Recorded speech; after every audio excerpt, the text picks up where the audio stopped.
वास्तु में एक बहुत बड़ी भ्रांति है। बहुत से वास्तु कंसल्टेंट्स का बिलीव है नॉर्थ और साउथ स्वैप हो जाते हैं। इसमें सबसे बड़ी प्रॉब्लम क्या होगी कि जो लोग इस पद्धति के हिसाब से अपना वास्तु कर रहे हैं वो भारी नुकसान झेलेंगे।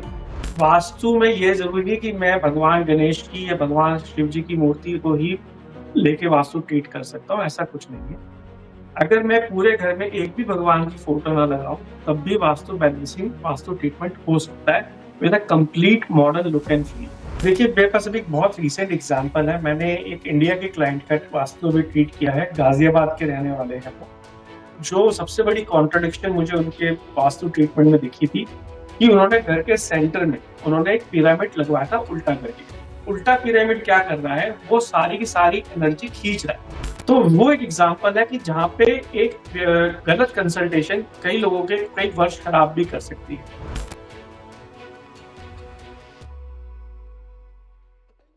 Hello and welcome everyone. Welcome to the online podcast series. आज हम बात करेंगे वास्तु की। वास्तु हमने जैसे पहले स्टार्ट किया था वास्तु की बिगनिंग से। आज हम जानेंगे कि जो वास्तु के कंसेप्ट्स हम सुनते आ रहे हैं, पढ़ते आ रहे हैं, देखते आ रहे हैं, तो क्या अब्रॉड में भी इंडिया जैसे वास्तु के कंसेप्ट्स, उनकी रेमेडीज वहाँ भी इतनी एम्प्लीफाई होती हैं? क्या उनका इफेक्ट वहाँ भी उतना ही आता है या नहीं? तो आज इन्हीं सब के बारे में जो हमें समझाएंगे, सिखाएंगे वो हैं सुमित जी, जो एक एस्ट्रो वास्तु कंसल्टेंट हैं एंड ऑस्ट्रेलिया में रहते हैं। तो चलिए सर से ही बात करते हैं। वेलकम सर, कैसे हैं आप? नमस्ते Jyoti ji, thank you so much for having me. मैं बहुत अच्छा हूँ, थैंक यू। तो सर, जैसे हमने स्टार्टिंग में फर्स्ट पॉडकास्ट सीरीज की जो फर्स्ट एपिसोड था उसमें हमने बात करी कि वास्तु कैसे ऑस्ट्रेलिया में भी, आपकी और कंट्रीज में भी बेसिकली कैसे अपनी लाइफस्टाइल को एनहांस करता है। तो आज मैं बात करूंगी कि वास्तु शास्त्र रीजन स्पेसिफिक होता है या किसी भी रीजन पे सेम अप्लाई हो जाते हैं उसके principles? Thanks for asking the question. बहुत ही इंटरेस्टिंग क्वेश्चन आपने पूछा, वो भी शुरुआत में। तो it's I will take some time to elaborate. देखिए, वास्तु में 4 चीजें प्रधान है: डायरेक्शंस, कलर्स, जोन्स, कहाँ पे कौन सा जोन वाटर जोन है, एलिमेंट्स एंड उनके स्पेसिफिक जोन्स ना। अब आप बहुत से इसमें ना वास्तु में एक बहुत बड़ी भ्रांति है, या यह कह लीजिए कि कई वास्तु एक्सपर्ट्स के बीच में एक डिबेट का विषय है कि वास्तु कुछ जगह बदल जाता है। स्पेशली वो सबसे बड़ा एग्जांपल देते हैं नॉर्दर्न हेमिस्फीयर और सदर्न हेमिस्फीयर का। ठीक है, तो मैं ये कहूंगा कि ये इस भ्रांति से लोगों को बाहर निकलना चाहिए मेरे हिसाब से, और मेरे खुद के एक पर्सनल एक्सपीरियंस, क्योंकि मेरा घर दोनों जगह है, इंडिया में भी है, दिल्ली में भी, और सिडनी ऑस्ट्रेलिया में भी। और मैंने दूसरों पे वास्तु करने से पहले खुद अपने में बहुत एक्सपेरिमेंट्स किए हैं। और हाँ, मैं इस बारे में काफी कॉन्फिडेंट भी हूँ। इस वजह से काफी लोग कहते हैं कि नॉर्दर्न हेमिस्फीयर में सूरज, जैसे आप सूरज की मूवमेंट देखते हैं तो सूरज ईस्ट से उगता है, और नॉर्थ में, तो अगर दिल्ली में या आप इंडिया में रहते हैं तो आपको पता है कि वो साउथ की तरफ जाएगा और साउथ से वो वेस्ट की तरफ अस्त हो जाता है। क्योंकि हम सदर्न हेमिस्फीयर में हैं ऑस्ट्रेलिया में, तो हमारे लिए सूरज अगेन ईस्ट से तो उगता है, लेकिन उसकी डायरेक्शन हमारे लिए नॉर्थ की तरफ होती है और वो वेस्ट की तरफ अस्त हो जाता है।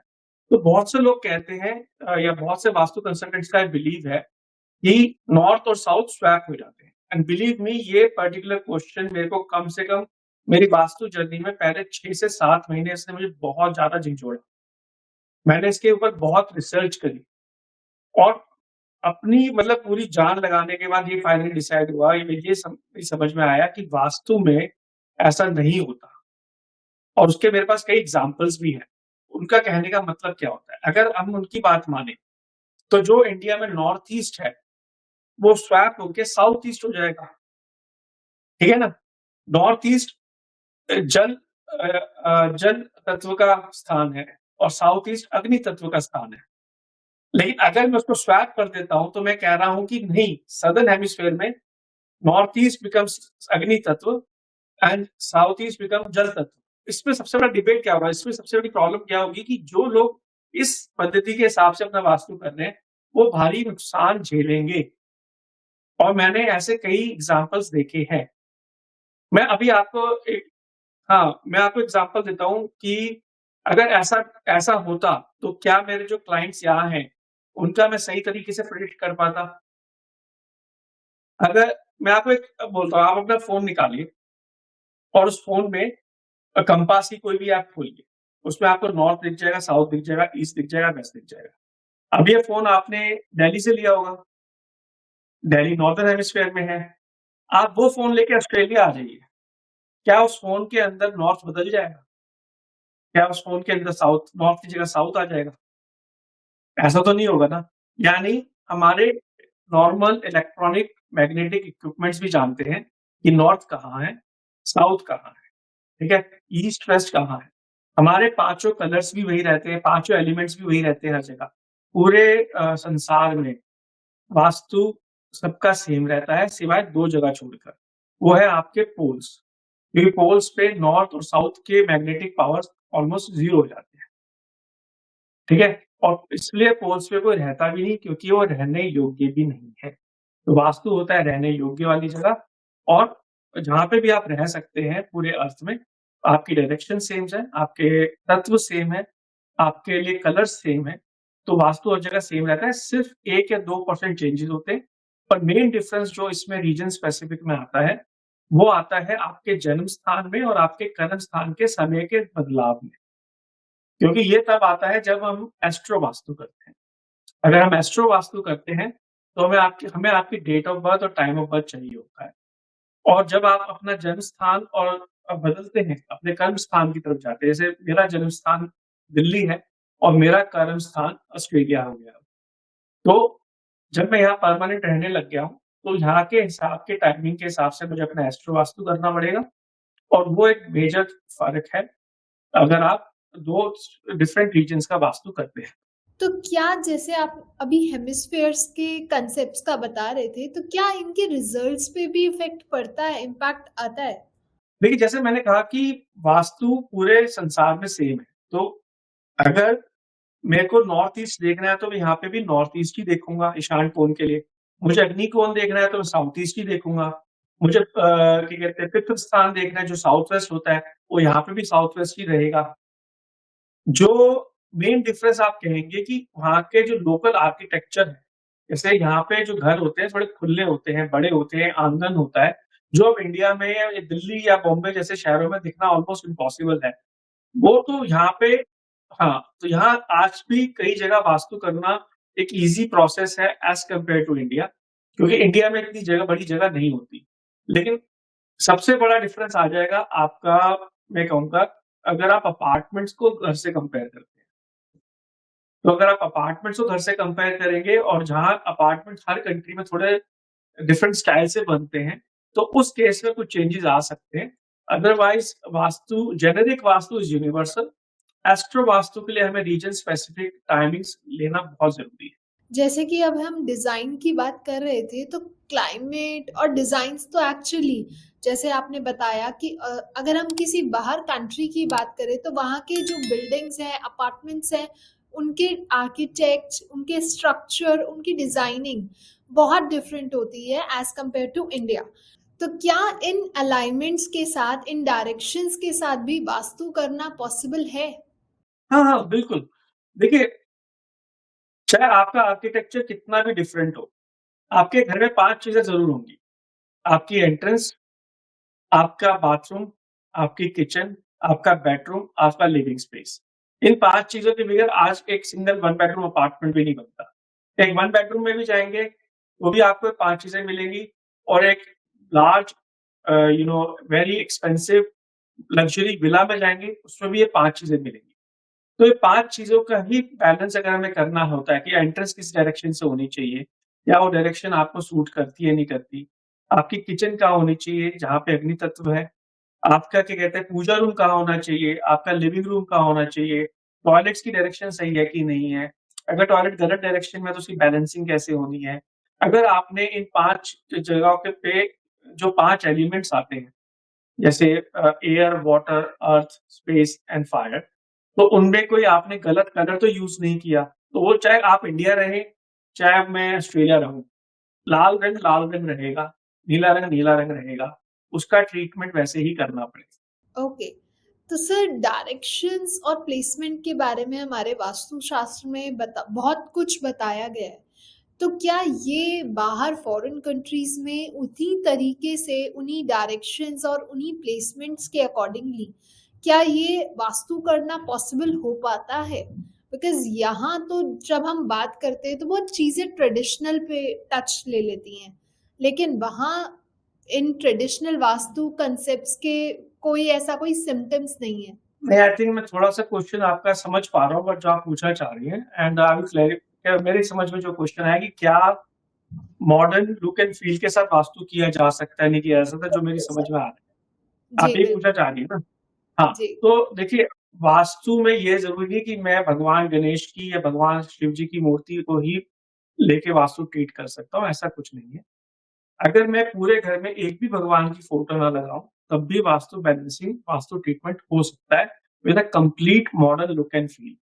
उसकी वजह से हम वास्तु कंप्लायंट इंटीरियर गाइडेंस भी देते हैं, कंसल्टेशन भी देते हैं, जिसमें हम क्लाइंट्स के इंटीरियर डिज़ाइनर्स के साथ काम करते हैं और उन्हें बताते हैं कि आप यहाँ पे इस पैटर्न को, इस कलर को, इस जगह पे ऐसे यूज़ कर सकते हैं। उनमें उधर मल्टीपल ऑप्शंस दे दी जाती है कि ये सारे कलर्स आ सकते हैं, ये पैटर्न लग सकते हैं। उन पैटर्न्स के हिसाब से आप कुछ भी डिज़ाइन करेंगे तो वो हमारे को चलेगा।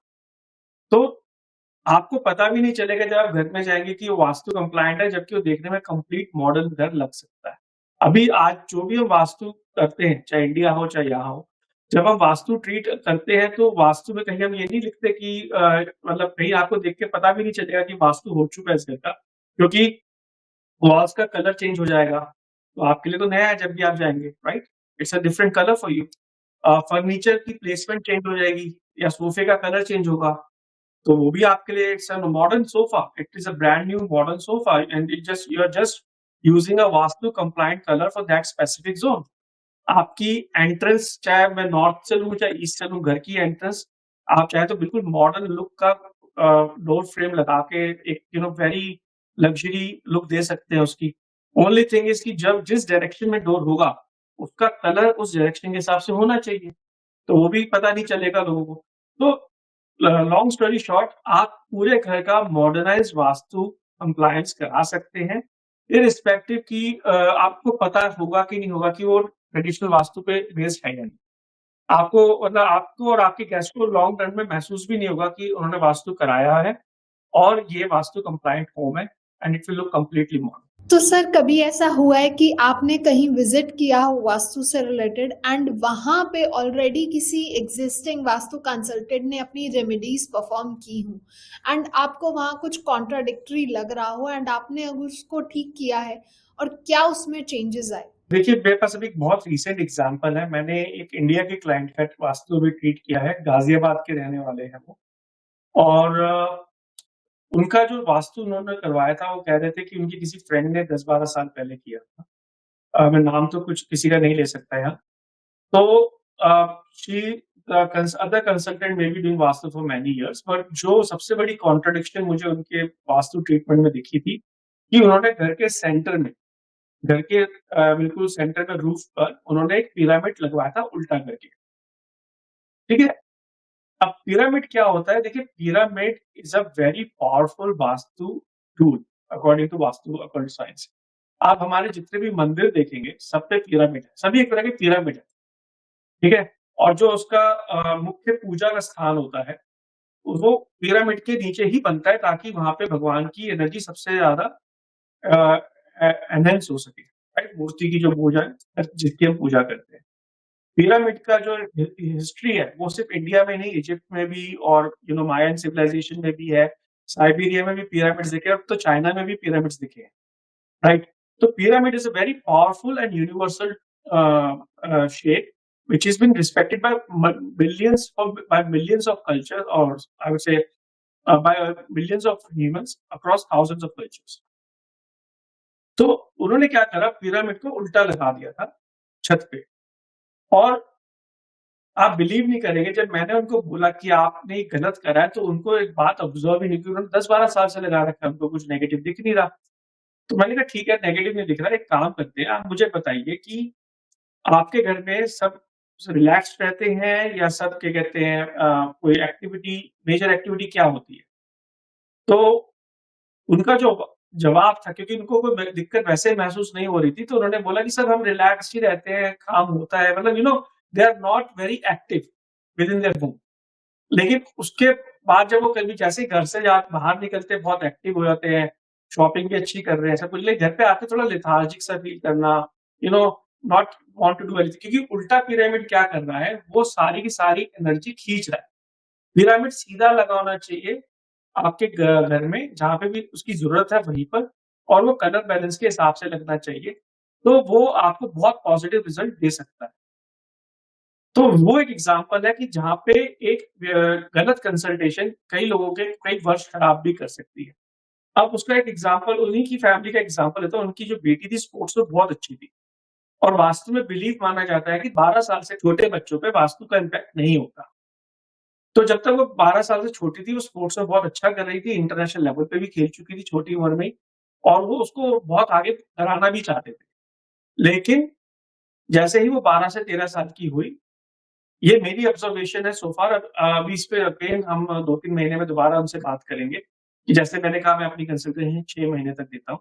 तो मैंने उनको फाइनली कन्विंस करा कि ये पिरामिड उतारिए और अपने बच्चों में व्यवहार में चेंजेस देखिए, क्या वो ज़्यादा एक्टिव हो रहे हैं socially and also physically in sports or whatever activities they want to do.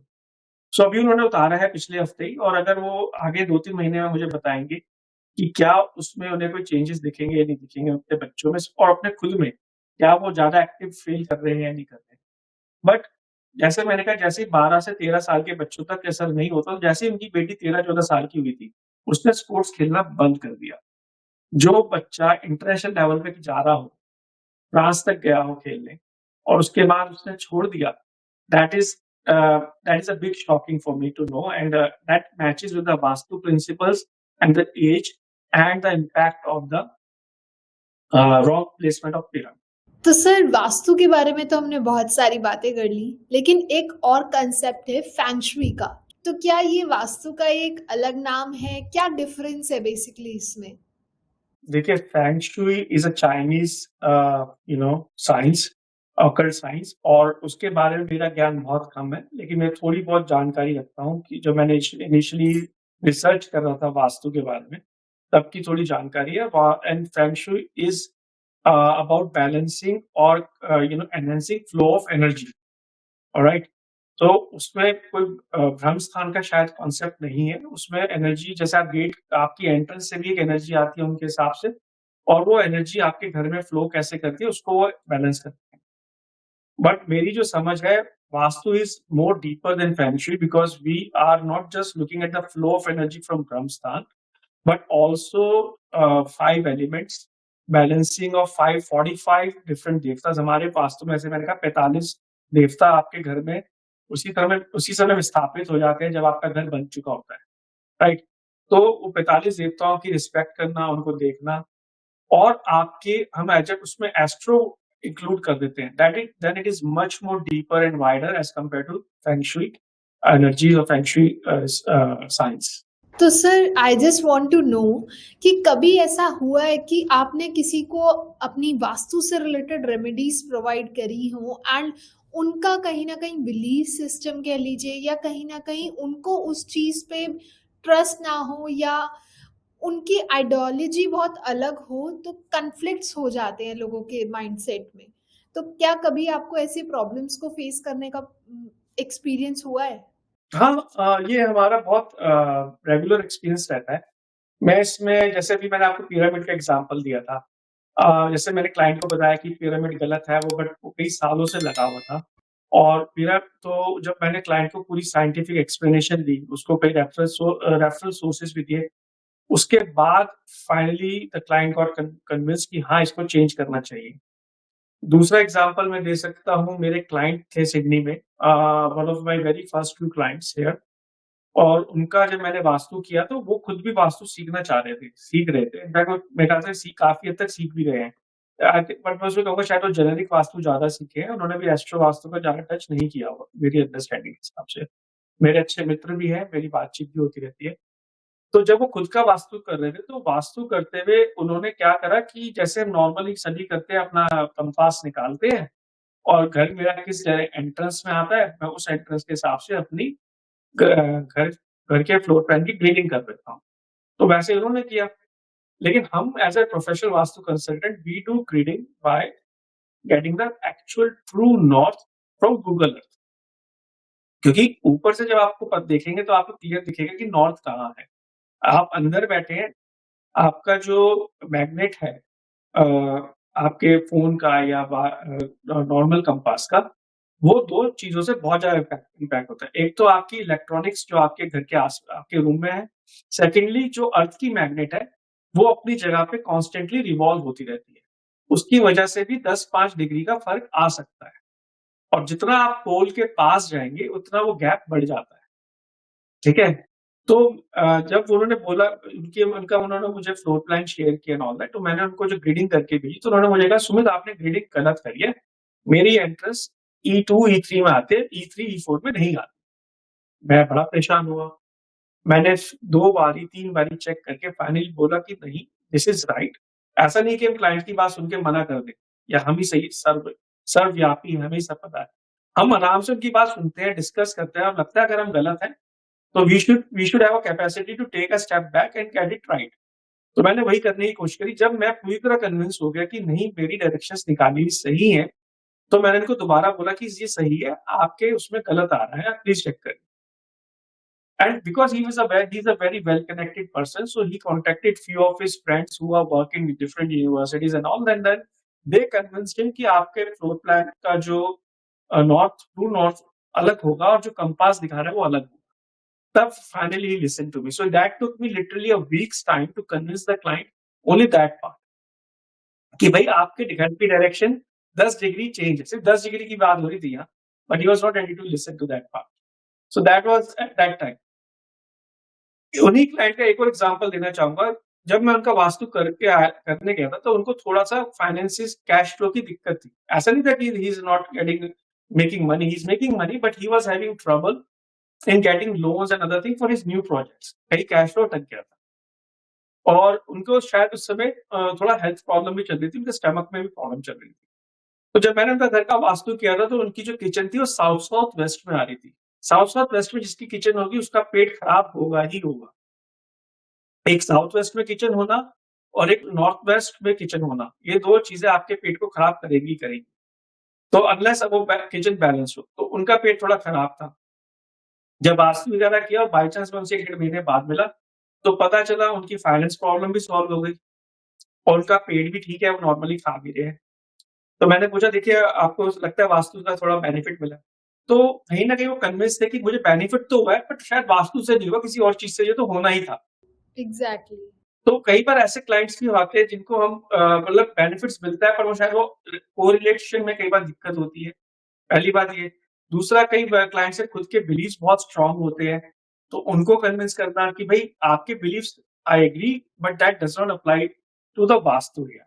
अब मैं एग्ज़ाम्पल देता हूँ, एक क्लाइंट थे जिन्होंने कुछ पॉडकास्ट या कुछ वीडियोज़ यूट्यूब पे देखी थी, कुछ वास्तु कंसल्टेंट की, जैसे मैंने अपनी पुरानी मीटिंग में आपसे कहा था कि नॉर्दर्न और सदर्न हेमिस्फीयर के कुछ वास्तु कंसल्टेंट डिफरेंट वास्तु मानते हैं, राइट? तो उन्होंने किसी से वास्तु वहाँ पे उस हिसाब से करा रखा था। वो मानने को ही तैयार नहीं कि भई मैं तो पैसे खर्च कर चुका हूँ और मैं तो ट्रीटमेंट ले चुका हूँ, मुझे तो पता है यही काम करेगा। तो इस केस में मैं कहता हूँ कि सभी को, not just my client present और फ्यूचर और पास्ट, कि भई आप वास्तु तब कराइए जब आपको कोई तकलीफ हो रही हो या आप कुछ चेंज कर रहे हो। अगर आपको कोई तकलीफ नहीं है, तो वास्तु कराने की कोई ज़रूरत नहीं है, क्योंकि वो कॉन्फ्लिक्ट कराना ही क्यों? जब आपके हिसाब से आपकी लाइफ सब बढ़िया चल रही है, तो ज़बरदस्ती किसी के पास जाके वास्तु कंसल्टेंसी मत कराइए। क्योंकि वो भगवान ने आपको जो आपका घर दिया है, जिसमें आप खुश हैं, वो आपकी बैलेंसिंग करके दिए। आपकी कुंडली के हिसाब से वो सब चीज़ें मैच हो रही हैं, इसलिए आप कंफर्टेबल हैं। या फिर आप कुछ चेंज करा रहे हो, तो रेनोवेशन करा रहे हो, नए घर में जा रहे हो, या you are thinking of doing something big और वो बड़ा ना हो रहा हो, तो आप ओकल्ट साइंस की हेल्प लीजिए। अदरवाइज़ वास्तु या ओकल्ट साइंस की हेल्प लेने की ज़रूरत नहीं है। आई वुड प्रेफर कि लोग तभी लें जब उनको ज़रूरत हो। तो सर, जैसे हमने बात करी थी southern hemisphere and northern hemisphere की, तो क्या जैसे आपने बताया कि आप अब्रॉड से भी हमारे पूरे इंडिया के even all of the world के वास्तु कंसल्टेंसी करते हैं, तो क्या ऐसी कॉमन मिस्टेक आपने देखी है जो वो करते हैं? Very good question Jyoti, thank you so much for asking. देखिए, मैं किसी पे क्वेश्चन तो नहीं उठा सकता because of course everybody has their own knowledge and background, but एक बहुत कॉमन मिस्टेक स्पेशली ये अप्लाई होता है सिर्फ एस्ट्रो वास्तु वालों पे, क्योंकि वो एस्ट्रो चार्ट बनाते हैं। तो जो सबसे ज्यादा कॉमन मिस्टेक मैंने देखी है, अगर वो उनका टाइम एडजस्ट करते हैं, किसी का भी जो कोई फॉरेन में रह रहा है और इसका बर्थ इंडिया में हुआ था, तो मैंने ये चीज नोटिस करी है कि वो एक चीज मिस कर जाते हैं जिसे हम एस्ट्रोलॉजी में कहते हैं DST, day light saving time. बहुत सारे इंडियन वास्तु कंसल्टेंट्स को इसका एक प्रॉपर आइडिया नहीं है। मैंने काफी सीनियर कंसल्टेंट्स को ये चीज मिस करते हुए देखा है। वो सिंपली, जैसे एग्जांपल देता हूँ, अभी अक्टूबर में ऑस्ट्रेलिया में सिडनी में डे लाइट सेविंग इम्प्लीमेंट होता है। तो डे लाइट सेविंग है क्या, पहले मैं वो बताता हूँ। डे लाइट सेविंग टाइम जो होता है वो अराउंड 70 कंट्रीज में इम्प्लीमेंट होता है वर्ल्ड वाइड। उसमें क्या करता है, during summer and winter, because summer में, विंटर में सन थोड़ा सा टाइम पे एक लेट आता है और समर में थोड़ा जल्दी आता है। तो बहुत सारी कंट्रीज अपने जोन के हिसाब से या तो विंटर का टाइम 1 घंटा आगे कर देती है या समर का टाइम 1 घंटा पीछे कर देती है। इस तरह वो टाइम एडजस्ट करते ताकि उनको मिलियंस ऑफ डॉलर्स बचे इन एनर्जी कंजर्वेशन। क्योंकि अगर आप सनलाइट को मैक्सिमम यूज करेंगे और आपके ऑफिस और वर्किंग आवर उस हिसाब से एडजस्ट हो जाएंगे, तो आप लाइट का भी उसी हिसाब से यूज कर पाएंगे। अगर मैं तो आप मेरी बात समझ होंगे कि हाउ दे यूज दैट। सो बहुत सारे लोग जब, फॉर एग्जांपल, जैसे मैंने अक्टूबर का एग्जांपल लिया, अक्टूबर में यहाँ पे डे लाइट सेविंग इम्प्लीमेंट हुई ऑस्ट्रेलिया में, यहाँ समर आ गया। उसकी वजह से क्या हुआ, यहाँ पे सारी घड़ियां 1 घंटा आगे कर दी गई। अब अगर कोई मेरा टाइम चेक करे कि मेरी डेट ऑफ बर्थ के हिसाब से मेरा टाइम, लेट्स से इंडिया में 9:30 था, तो यहाँ पे इस समय स्टैंडर्ड टाइम जो डिफरेंस है between Delhi and Sydney is 4.5 hours. तो अगर इंडिया में 9:30 बजे है, तो यहाँ दोपहर के 2 बज रहे हैं, राइट? लेकिन अगर वही गूगल पे मैं टाइम चेक करूं कि what is the 9:30 time Indian time will in Sydney, that will come at 3 PM। तो जब मैं कुंडली उस हिसाब से एडजस्ट करूंगा तो सारा गेम चेंज हो जाएगा। कई लोगों के तो पूरे एक-एक घर शिफ्ट हो जाते हैं। तो उस वजह से कई लोग गलत कंसल्टेंसी दे पड़ते हैं अपने क्लाइंट्स को। तो मेरी तो रिक्वेस्ट यही रहेगी कि आप पहले डीएसटी और स्टैंडर्ड टाइम को समझें, और अगर आपको समझ में आता है तो ही अपने क्लाइंट को सही गाइडेंस दें। क्योंकि अगर गलत गाइडेंस देते हैं, किसी से भी गलती हो सकती है, हमसे भी हो सकती है, तो वो किसी को बहुत बुरा इम्पैक्ट भी दे सकती है। तो that is one mistake which lot of Vastu consultants specially living in India and doing treating the clients foreign clients is are doing very common. तो सर, जैसे हमने पहले भी डिस्कस किया था कि इस पॉडकास्ट सीरीज का जो मेन मोटिव है वो अवेयरनेस फैलाना है रिगार्डिंग वास्तु। तो सर, अगर कोई अपना नया घर लेने जा रहा है तो उसको आप क्या टिप देंगे? क्या बेसिक वो चीजें नोटिस कर सकता है, एनालाइज कर सकता है घर खरीदते हुए? आई नो, क्योंकि कंप्लीट वास्तु के लिए उसको एक एक्सपर्टीज की जरूरत रहेगी, लेकिन अगर वो बेसिक लेवल पे जानना चाहे तो क्या क्या वो उसको ध्यान रखने की जरूरत है? देखिए, पहले तो मैं कहूँगा कि जो भी लोग नया घर प्लान कर रहे हैं या नया घर खरीदने की या किसी को पुरानी प्रॉपर्टी खरीदने की प्लान कर रहे हैं, उसको अपना घर बनाने की प्लानिंग में है, तो पहले तो ये चीज़ चेक करिए कि उसकी टॉयलेट कहाँ है। हमारे वास्तु में 3 दोष सबसे कॉमन देखे गए हैं, एक गलत एंट्रेंस होना, एक टॉयलेट का गलत होना और किचन का गलत होना, ठीक है? आप इनको बदल नहीं सकते, आप इनको ट्रीट कर सकते हैं, ठीक है? तो अगर आपकी टॉयलेट नॉर्थ ईस्ट में है, तो वो घर ना लें, क्योंकि नॉर्थ ईस्ट की टॉयलेट का कोई ईज़ी ट्रीटमेंट नहीं है। या तो वो टॉयलेट आपको बंद करनी पड़ेगी लेनी, या आपको वो टॉयलेट हटानी पड़ेगी, पहले पहले तो। नंबर 2, अगर आपकी किचन साउथ में या साउथ ईस्ट में है तो बहुत अच्छा है, ईस्ट में भी चल जाएगी और साउथ वेस्ट में भी चल जाएगी। उसके अलावा अगर आपकी किचन कहीं है, तो आपको प्रॉब्लम आ सकती है। मैं अब एक एग्जांपल देता हूँ इस किचन का। मेरे एक फ्रेंड है, उन्होंने भी पास में सिडनी में रहते हैं, मेरे साथ थोड़ी देर दूरी घर लिया था 2 साल पहले, और वेरी लवली कपल। मेरे फ्रेंड है, उन्होंने मेरे से कोई ट्रीटमेंट नहीं लिया, मतलब कोई वास्तु कंसल्टेंसी नहीं ली, बट उनके जो हस्बैंड है उसमें, उनकी अचानक पेट तो बहुत ज्यादा प्रॉब्लम हो गई। अब लाइक माइंड पेट खराब होना एक आम बात होती है, तो मैं भी थोड़ा रिलैक्स था, पर जब मुझे पता चला प्रॉब्लम बहुत सीवियर हो गई, तो मैंने उनका फ्लोर प्लान निकाला, क्योंकि घर ऑलरेडी बना हुआ था, या कहीं पे फ्लोर प्लान ऑनलाइन मिल जाता। फ्लोर प्लान निकाला, उसकी ग्रेडिंग करी और मैंने देखा कि उनकी किचन जैसे मैंने कहा था कि नॉर्थ वेस्ट में किचन हो तो पेट खराब होता है, और नॉर्थ वेस्ट में किचन होने की वजह से जो घर का मेन फैमिली मेंबर है उसका पेट खराब हो गया, और वो इतना सीवियर हो गया that he has been taking treatment for months. Having said, now इसकी वजह से उन्होंने अगर किचन का ध्यान रखा होता या उसका ट्रीटमेंट पहले करा लिया होता, तो ये प्रॉब्लम उनको नहीं आती। तो अगर आप कोई भी नया घर लेते हैं, तो किचन और बाथरूम चेक करना सबसे आसान है। आप कंपास निकाल के एक रफ आइडिया तो ले ही सकते हैं कि क्या नॉर्थ में आ रहा है क्या टॉयलेट कोई। अगर नॉर्थ में आ रहा है, या सॉरी नॉर्थ ईस्ट में आ रहा है, तो वो घर नहीं लेना है। और अगर किचन दूसरी जगह आ रहा है कहीं भी, तो हम उसको ट्रीट कर सकते हैं। किचन बस साउथ साउथ वेस्ट में ना हो, वो ज़्यादा दिक्कत है, और नॉर्थ ईस्ट में ना हो, तो हाँ, बाकी हर जगह किचन हम इज़िली ट्रीट कर सकते हैं। 2 चीज़ें। और थर्ड चीज़ है, वो होती है आपकी एंट्रेंस। देखिए, जनरली एक लोगों में भ्रांति है कि सिर्फ़ नॉर्थ की एंट्रेंस ही अच्छी है या ईस्ट की एंट्रेंस अच्छी है। मैं इस भ्रांति को बहुत स्ट्रांगली खंडित करता हूँ कि ऐसा नहीं है। चारों दिशाओं की एंट्रेंस अच्छी होती है, north, east, west, south, given कि वो प्रॉपर एंगल पे हो। अगर आपकी एंट्रेंस जैसे साउथ साउथ ईस्ट हो गई तो गलत है, साउथ वेस्ट या साउथ साउथ वेस्ट हो गई तो गलत है। तो आप जैसे स्वास्तिक देखते हैं, स्वास्तिक में 4 दिशाएं होती हैं, उसी तरह नॉर्थ, ईस्ट, वेस्ट, साउथ चारों दिशाएं हमारे लिए पवित्र हैं, अच्छी हैं। चारों दिशाओं के जो घर की एंट्रेंसेस होती हैं, अगर किसी घर की एंट्रेंस आ रही है तो अच्छी है, गिवन कि वो एंट्रेंस आपकी कुंडली के हिसाब से अच्छी हो। अगर वो एंट्रेंस आपकी कुंडली के हिसाब से अच्छी नहीं है, तो आपको 2 तरह के रिजल्ट मिलेंगे। एक, वो एंट्रेंस तो अगर पॉजिटिव है तो आपने पॉजिटिव रिजल्ट्स तो देगी। अगर उसने आपको फाइनेंशियली या फिजिकली या मेंटली आपको पीसफुल रखना है उस एंट्रेंस की जो भी खासियत होगी तो आपको करेगी। लेकिन अगर वो आपकी कुंडली में किसी खराब घर में आ रही है, तो उस घर के भी आपको इम्पैक्ट दिखेंगे। तो उसको हम ट्रीट कर देते हैं बाय यूजिंग कलर्स और मेटल स्ट्रिप।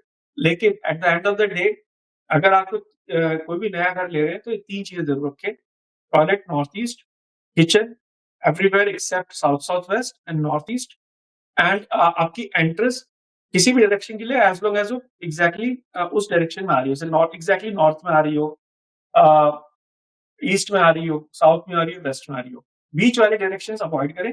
इसमें सिर्फ एक ही एक्सेप्शन है, वो है नॉर्थ ईस्ट। नॉर्थ ईस्ट की एंट्रेंस भी हमारे में अच्छी बनी है। तो सर फाइनली इतनी सारी बातें करने के बाद लास्ट आप हमारे जो लिसनर्स हैं, हमारे व्यूअर्स हैं, जो हमारी ऑडियंस है, उनको आप क्या मैसेज देंगे ताकि वो एक वास्तु कंप्लायंट घर बना सके? देखिए, अगर आप नया घर बना रहे हैं ज्योति, मैं ये कहूँगा कि get involved with a professional Vastu consultant from the beginning. क्यों? क्योंकि जब आप नया घर बनाते हैं, तो चेंजेस करना आसान है। अब मैं अगर आपको कहूँ कि आप एक खुद भी सोचिए, अगर आप खुद एक अपने लिए नया घर बना रही हैं, तो आपके लिए डिसाइड करना ज़्यादा आसान होगा कि टॉयलेट कहाँ पे अभी चली जाए, क्योंकि बाद में आप रूम को तोड़ के तो टॉयलेट नहीं बनाएँगे ना। It's not gonna be cheap. मतलब आज इतना हर चीज़ इतनी महँगी हो गई, चाहे वो इंडिया ही क्यों ना हो। ऑफ कोर्स ऑस्ट्रेलिया में तो हर चीज़ वैसे भी ज़्यादा महँगी है। बट अगर आप इंडिया में भी अगर आप एक बाथरूम को शिफ्ट करना चाहें, तो 30 से 50,000 रुपए तो वैसे ही लग जाएँगे इमीडिएटली। तो मेरा सजेशन तो ये रहेगा कि जब भी आप क्या कहते हैं नया घर बना रहे हैं, तो एक प्रोफेशनल वास्तु कंसल्टेंट को फ्रॉम बिगिनिंग इन्वॉल्व करें। अपने आर्किटेक्ट और उसकी मीटिंग कराएँ, ताकि वो दोनों एक-दूसरे के बता सकें कि कहाँ पे क्या चीज़ पॉसिबल है as per the local laws, and vastu consultant बता सके कि आप इसमें यहाँ पे क्या-क्या कर सकते हैं। सेकंडली, वास्तु जब आप अपने लिए लॉन्ग टर्म के लिए घर बना रहे हैं, तो जो उसके फैमिली मेन मेंबर्स हैं, जैसे पेरेंट्स हो गए या अर्निंग मेंबर्स हो गए, उनकी हिसाब से एंट्रेंस कौन-सी होनी चाहिए, उनकी कुंडली के हिसाब से, कौन से बेडरूम उनके होने चाहिए, ठीक है? ये बहुत ज़्यादा इम्पोर्टेंट है कि वो सो कहाँ रहे हैं, क्योंकि जब आप सोते हैं, तो आप अपने जीवन का 1/3 हिस्सा वहाँ बिता रहे हैं। 8 आवर्स आप सो रहे हैं, तो 8 आवर्स आपको उस जगह का वास्तु कॉन्स्टेंटली आपको ट्रिगर करना है। तो इट इज़ वेरी इम्पोर्टेंट कि आपने सोने का स्थान अपनी कुंडली के हिसाब से डिसाइड करें, और टॉयलेट्स और किचन की प्लेसमेंट बहुत ध्यान से करें क्योंकि यही कई बार मेरे को ब्रेक करता है। वास्तु में 60 टू 70% हम कहते हैं एंट्रेंस का इम्पैक्ट होता है और बाकी 20 टू 25% आपके किचन और टॉयलेट्स का होता है और 5 टू 6% आपकी बाकी बची हुई चीज़ों का। ठीक है? तो ये इसलिए हम कहते हैं कि शुरू में आप इन्वॉल्व करें तो बहुत ज़्यादा ज़रूरी है। इसमें मैं एक चीज़ और ऐड करूँगा, बहुत से लोग बोलेंगे भई अगर 5-6% ही दूसरी चीज़ें हैं, तो मैं वास्तु ये 3 चीज़ें कर लेता हूँ, तो मेरे को फिर मैं कहीं का कलर चेंज कर रहा हूँ या मैं कहीं पे कोई चीज़ रख रहा हूँ, तो उसका इतना इम्पैक्ट नहीं होगा, क्योंकि मेरे को तो एंट्रेंस, टॉयलेट और किचन ही देखनी है। तो उसमें मैं बात करूँगा, लेट्स से आप you are fully healthy woman, right? आपको कोई फिजिकल या हेल्थ वाइज़ कोई प्रॉब्लम नहीं है। लेकिन मैं आपके पैर पे एक काँटा चुभा देता हूँ। क्या आप बैठ पाएँगी वहाँ इतनी देर? नहीं। क्या आप उस काँटे के साथ 10 कदम कंफर्टेबली चल पाएँगी? आपकी पूरी बॉडी ठीक है। मैंने 99.9% आपकी बॉडी में कहीं भी कोई डिफेक्ट नहीं करा, सिर्फ़ एक काँटा, एक छोटे से हिस्से में आपको टच कर रहा है, चुभ रहा है। तो वास्तु में भी यही है, आपकी पूरी बॉडी ठीक है, आपको कोई प्रॉब्लम नहीं हो रही। लेकिन अगर आपको पता है कि कहीं न कहीं डिफेक्ट है और वो डिफेक्ट आपको प्रॉब्लम कर रहा है, तो आप उसको इग्नोर ना करें, उसको ट्रीट करें, ताकि वो काँटे वाला सिम्पटम आपको ना आए, आपकी बाकी भी नॉर्मल लाइफ़ ढंग से चलती रहे। Okay, thank you so much sir. ऐसे ही हम और भी वास्तु से रिलेटेड अवेयरनेस जानते रहेंगे, चीज़ें समझते रहेंगे आपसे एंड टाइम टू टाइम और भी नए-नए कंसेप्ट के बारे में पूछते रहेंगे आपसे। तब तक के लिए thank you so much. Thank you so much for having me again. It's a wonderful experience. Looking forward to see you again. Pleasure is all mine.